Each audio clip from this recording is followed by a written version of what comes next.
Welcome to Grimwood City, a place where the veil between the magical and the mundane is as thin as a whisper. 9 districts, each a realm of its own mystery and allure.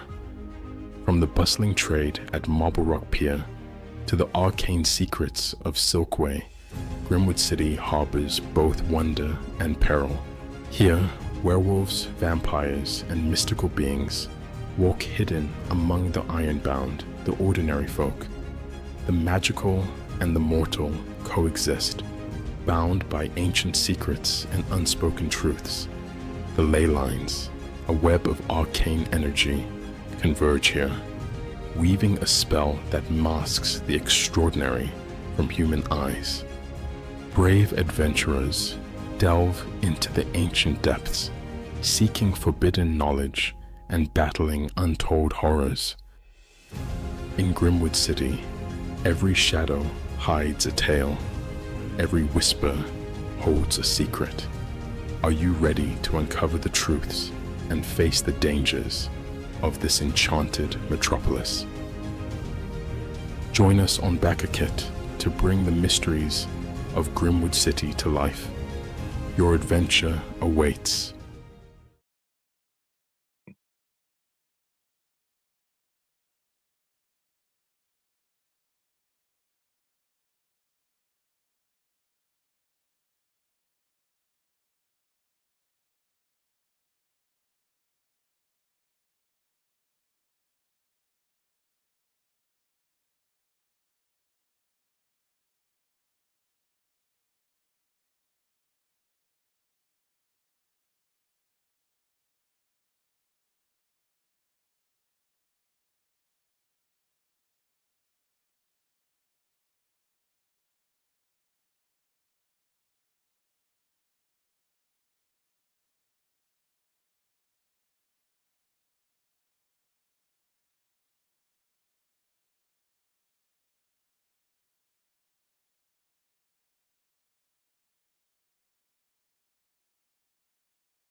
Well, I go by Mirage. It's like all my actual name is actually Joshua Becklake. I live up in Calgary, Alberta, up in the Great White North. So I'm one of the few ICRPG GMs that exist up here.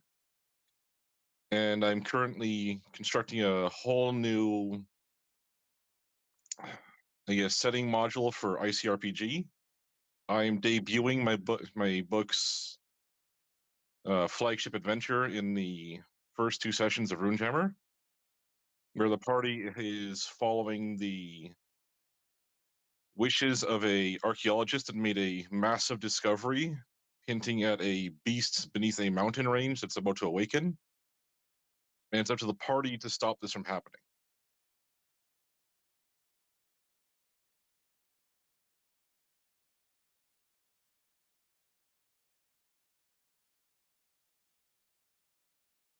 It would have more of a, I'd put it closer to more Jason the Argonauts, just with more of a dwarven setting to it.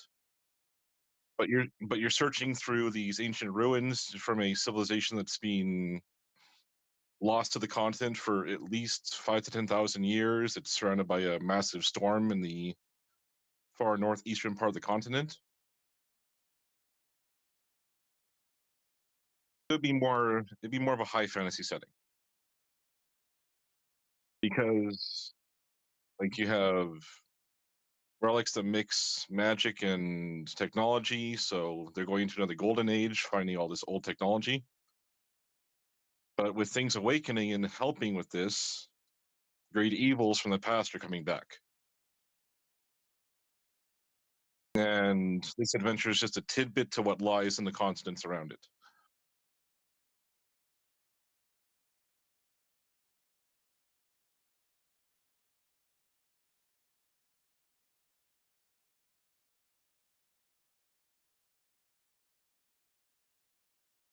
It puts you about dead center on the map for trying to figure out which direction you want to go: north, south, east, west. You can explore the mountain ranges to the north, see the dwarf lords and everything else that lies there. You can venture to the east where you have the Great Dune Sea, which will invoke images from even the movies of Dune and things like that, where you have massive sandworms, you have other predators there, sand sailors. You go a bit further north, you have a volcanic field. They came from a lot of everything that I do like, but I tried to blend it in a way where it feels organic. So some of your enemies might include snakemen, but they're a different version here. So you might have to worry about assassins hunting you if you're in the Dune Sea, but you may also gain the alliance of nomads while you're there too. But be careful venturing to the northeast because it's very treacherous ground there.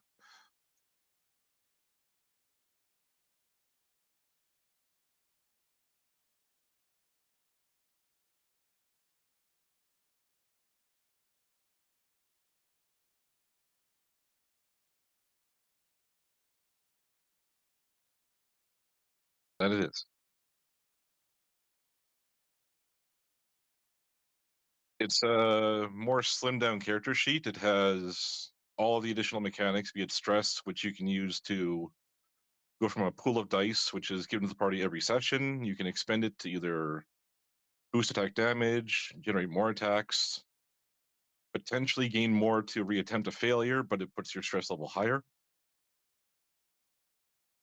The premise is but you will regain some back after every scene, so you're encouraged to use it, but not a lot.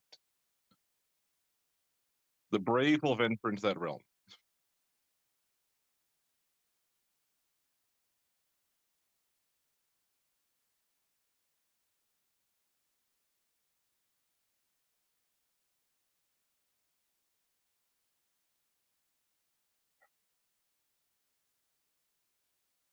Oh, sorry, I mixed up. Actually, my fate mechanic with stress just a little bit there. So with stress, you can gain 1 point of stress, which allows you to attack everyone that's within attack range of where you are.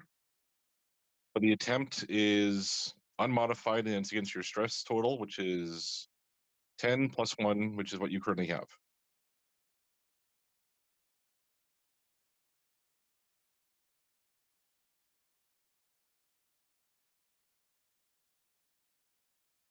The fate mechanic runs a bit more like grit from the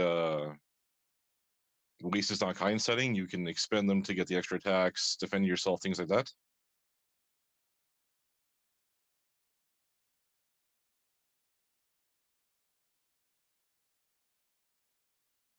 I've seen some people make stress rolls and take out 3 targets at once. And I've seen them fail horribly, then be at the mercy of the enemy the following Oh, turn. my lord, I was muted that entire time. I'm so sorry. Thank you for telling me, Satanic. I completely forgot to unmute myself. Oops. Let me go back through. We're talking about Runejammer. Runejammer is a week-long competition, not convention, that is done by the Runejammer production. Uh, and they produce Easy D6, Index Card RPG, Crown and Skull. Crown and Skull is the newest one. They had to add games for that one because people wanted to play it so bad. I almost jumped in and DM'd one, but I haven't read the rules fully, so I was like, I don't know if I'm ready for that yet. Um, but we have Mirage here, who is talking about his system that is a not system setting for Index Card RPG, which is really interesting so far. So it's a high fantasy system that has a stress mechanic with a fate mechanic. What other mechanics have you added to Index Card RPG? I'm messing between 2 right now. It's either what I call the Sands of Fate or my Tide of Battle mechanic, which is kind of play off of Crown and Skull's phase system. Okay.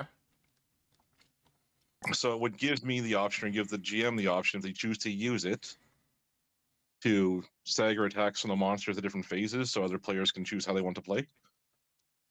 But if one side gets the tide of battle in their favor, they can choose at which phase they want to start the actual thing. So they could start it at their turn, and it makes things a bit more difficult for the party. But if the party gains the tide of battle, they can adjust how things go. Now I just posted. This is you only have one game session left. You're full up on your other 2 game sessions, which is Saturday, July 20th, between 1400 and 1700 hours. And that's in Eastern time. I should make note of that. But what else? So, what are your races that you're allowing? Because you said you've added some new ones. Are people going to be able to play those new races? Everything is based off of what I currently have for the book as it is being written as we speak.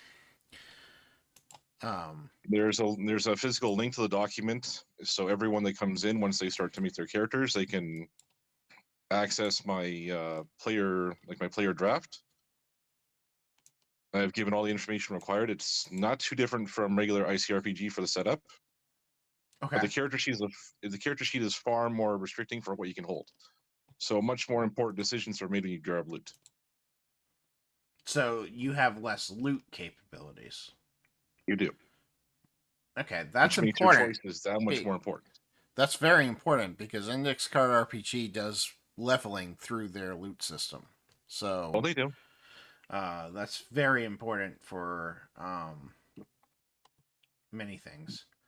But there are also specific pouches or bags you can get that have a much more Zelda-esque feel to them, where you can hold extra inventory within them. So if you get like a giant's pouch, you get +5. Okay. So that one slot's now worth 5. Nice. So you're doing a pouch type system. That's cool. To give more benefits. But you got to find them and buy them too, so that's part of the trick too. That is the part of the trick. For the people who have never played Index Card RPG, I've played some, but I wouldn't say I'm a master at it. You're also adding some spells to the system, right? Because yes, technically in the system, right? None of them are. They're not meant to be anything matching what Hankrin's released to date, as far as I know. And then so basically the way Index Card RPG for the people watching, you have your standard strength, dex, con, intelligence, wisdom, and charisma, but they're just modifiers. You just get the pluses to them. You don't have a number to them like D&D. You just have pluses to them. And then you have your damage dice, which you have 5 different types of damages. You have basic, weapons, guns, magic, and ultimate. Most of the time, I don't know if this is different in your setting, but most of the time, ultimate's used for like crits and that type of thing where you've overly succeeded on a roll. In my experience, I don't know if that's really the case because the person I played with tended to do his own thing.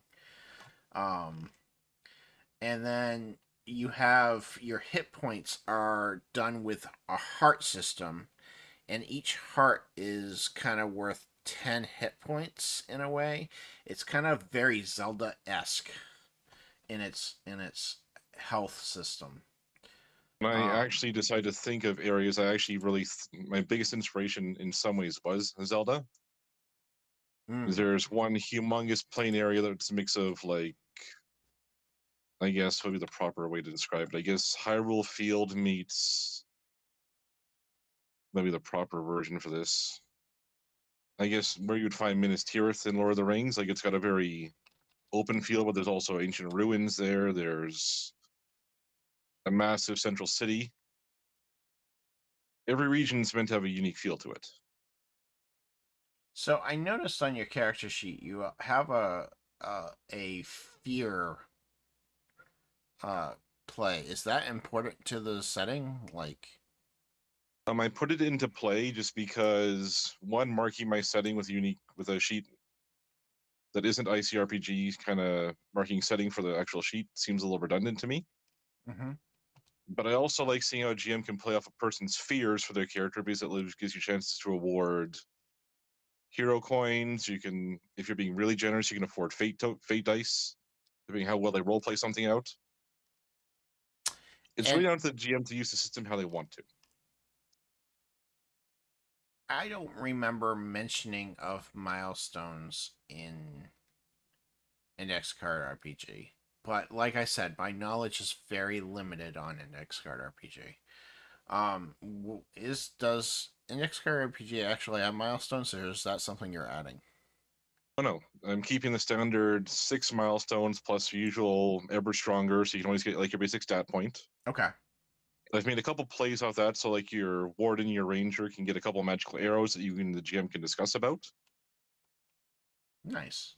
Okay. But I've also added into every class 4 what I call epic milestones. They are difficult to get, but the benefits are immense. Okay. Um, what are some examples of those? One example is in my current playtest in my Elven realm right now. We have a outlander, essentially a barbarian, and he's imbued himself with ancient runes, with the blood of his enemy, and a very sacred site. And allows him to use his talisman in ways that you normally could not. Nice. Normally, it gives him some defense, but with the adjustments, you can affect all those who are near you. And you can essentially max out its power to negate an attack against you. So you are encouraged to get in close. Which is a good thing. But Because I remember I usually stayed away from close combat in Index Card RPG. like my Outlander is based off of Conan the Barbarian, Kratos from God of War. Like it's got a bit of everything in it. Nice. Like one of your starting weapons is literally twin chain blades. You cannot lose them. And the venture that you're going to be doing on Saturday, July 20th, between 1400 and 1700 hours, Eastern time, is you basically, an archaeologist has asked the party to go find something for them. Is that what I'm getting from the? Yes, they're looking for a relic that is meant to help seal this beast that's rising up from underneath the mountain range. It used to be a protector of the city that was there, but it got corrupted, and now I think it's 100 or 400 years, they have to seal it. And on my notes, I can actually give you the exact No, that's time fine. for sealing, but about every 100 years, it has to be sealed. Okay, that sounds like a fun little. And throughout things that happen, you may run into a whole group of bandits that are trying to stop you, help you. You don't really know, but you will run into denizens of the actual area too. Like there's lots of water, so there's water-based enemies. You have a whole group of what I call Shogun. They're essentially fish people and everything else, and they'll rise out of the water to try to threaten you if they must. Nice. Because they may want control of this beast. Is there anything that I haven't mentioned that you might want to mention? Trying to think. Well, I am also. It is full, but one of the other adventures that I am running that people can actually find the stuff that I've made. At least the first half is the adventure is first called the Lord's Favor, where a nobleman is called upon you to retrieve his son from a bandit's nest because he's been taken before this large gala can happen during the evening. And it's timed whenever you run the session, so you have 90 minutes to complete the task, which sounds simple, but it never is. No, never is. When you're timed, it never becomes simple. You have patrols, you have doors to unlock. You have a potential boss to deal with. Besides the Runejammer, is there a particular place that people can follow what you're doing, or keep I up with? do have a main workbench on Kane's Kiln, where people can find stuff for my setting, which is called Valentia Age of Awakening. Okay, excellent. I may see if I can make a link for it somewhere on the main Discord, but it's really hazy over there, so it's hard to put an actual link up. No problem. But if you want to follow Mirage, I would probably follow Index Card RPG's Discord. I'm sure you're going to be posting there when it comes live, when you get a more of a solidified setting book available. I'm assuming you will be posting Well, it's there. currently a Google document right now, but it's about 90% realized as we speak. Excellent. 90%. It just hasn't been moved into layout yet or art phase yet, so it's the proofreading takes a while with how big it is right now. Proofreading takes forever, no matter how big it is. I think I'm on the 15th proofread through this thing. I'm only 135 pages, and I've probably proofread 30 times, and I still have major issues in my stuff. Yeah, I think the draft is clocking 234 right now. That's a lot. That's with no art. Quite a bit. That's with no art. So art is going to extend that probably 30, 40 pages. Well, in the very back near of the book, or near the bestiary, there's actually what I call beasts of legend and calamity. Mm-hmm. One involves Gandrel the beast, like the Lord of Beasts. You can find these things, like you can physically find them in the world.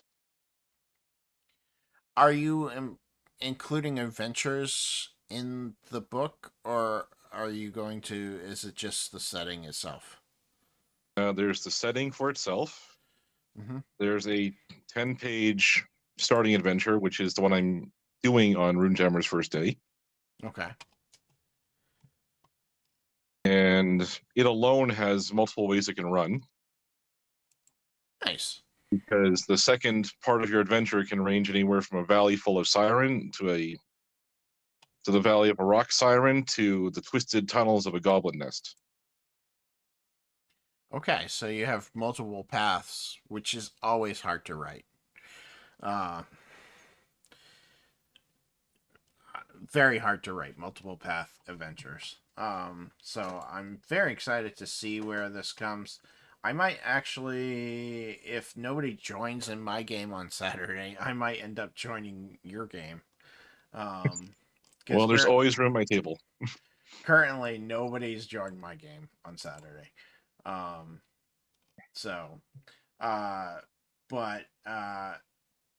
sounds like a great thing. If you guys haven't joined Runejammer, Runejammer, if you go to Runejammer 24.schedule.com, of course, my Grimwood stuff came up just as I posted that, but that's right. The Runejammer 24.schedule.com, you can see all the games being played. There's quite a few games still very much filling up or limited. Limited means that there's quite a few spots. Filling up means there's only a few spots left. But there's some really great games being played. Not only is Mirage doing stuff, we had Torn doing quite a few things. I myself have a few games, and then Bruce Ballin has a few games going on too. But check out Runejammer, especially if it's online, it's free. Why not? Right? But unless you have anything else you want to add, Mirage, I think that is all the questions I have, because I'm kind of interested in your game now. But all I can add right now is I currently have I have my own server going for playtesting right now. I'm a year and a half into testing. I'm running 2 campaigns at the same time to keep things going a little bit easier and faster.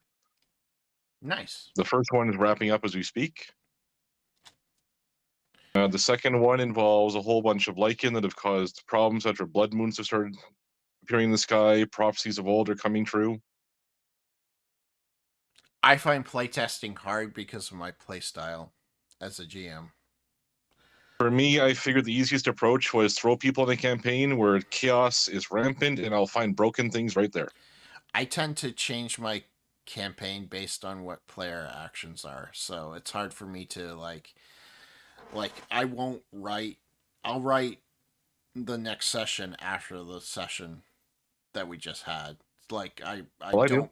I don't write 6 sessions ahead of time like some people, because I don't know where they're going to be 6 sessions ahead of time. Um,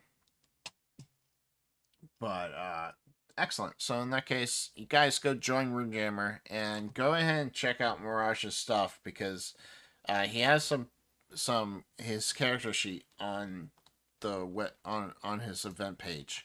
So go check out his event page and join up, because he has 1 spot left. Yeah. In that case, I'm just gonna end chat today. I'm not actually going to raid anybody. I think I'm just gonna end it. Thanks everybody for coming by and talking. Thank you, Mirage, for coming in. I'll talk to you a little bit more after we end. But thanks everyone. It's been a pleasure.